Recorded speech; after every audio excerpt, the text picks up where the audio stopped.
My name is Yakela Mendez, and today I'm going to be talking about the election of 1876 and the Compromise of 1877, which is considered to be one of the most problematic and controversial elections in U.S. history. The election was important because it decided not only who became president, but also the future of Reconstruction and civil rights in the South. To give a little bit of background context, before the election, the United States had a period called Reconstruction, which took place after the Civil War. During this time, the government was trying to rebuild the South and protect the rights of formerly enslaved people.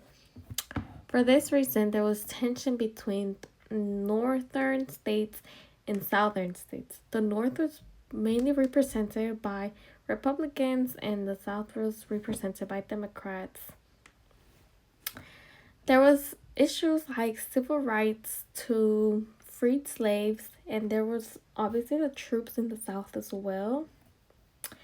And so we have the candidates. The two main candidates in the election was Rutherford, right here, and Sutton, which he was a Republican. He was also considered a moderate, and he lost the popular vote by 250,000 votes.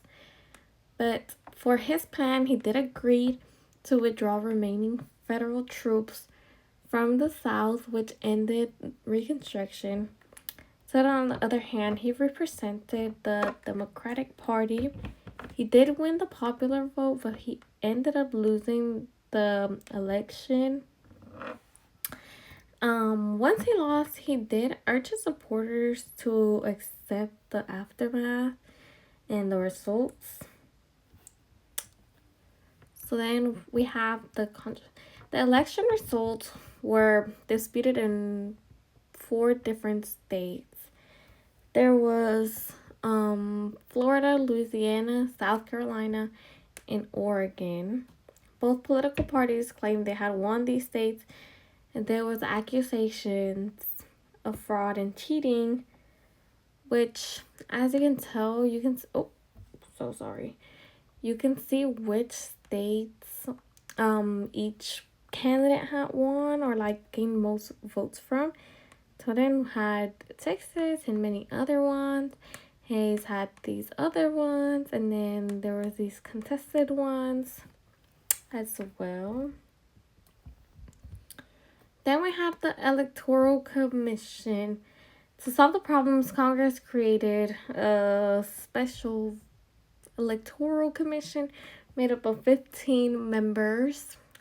Members from the House, the Senate, and the Supreme Court. The commission voted 8-7, mostly along party lines, to give all disputed electoral votes to Hayes, which resulted in him winning 185 to 186 flag votes. And then the actual compromise of 1877. In order to avoid further conflict, Republicans and Democrats made a deal known as the Compromise of 1877. The Democrats agreed to accept Hayes as president in return for the removal of federal troops from the South, the end of Reconstruction, and promise of Southern self-government. Then we have the effects and significance. The Compromise of 1877 had major consequences. It marked the end of Reconstruction and led to the loss of federal protection for African Americans in the South, which allowed discriminatory laws known as the Jim Crow laws and segregation to be put in place. These laws, the Jim Crow laws enforced segregation and limited the rights of Black citizens for many years. Why this matters.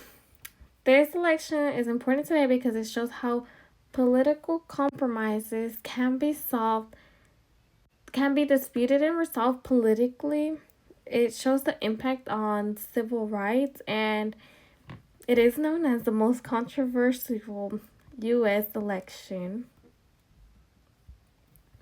That's it.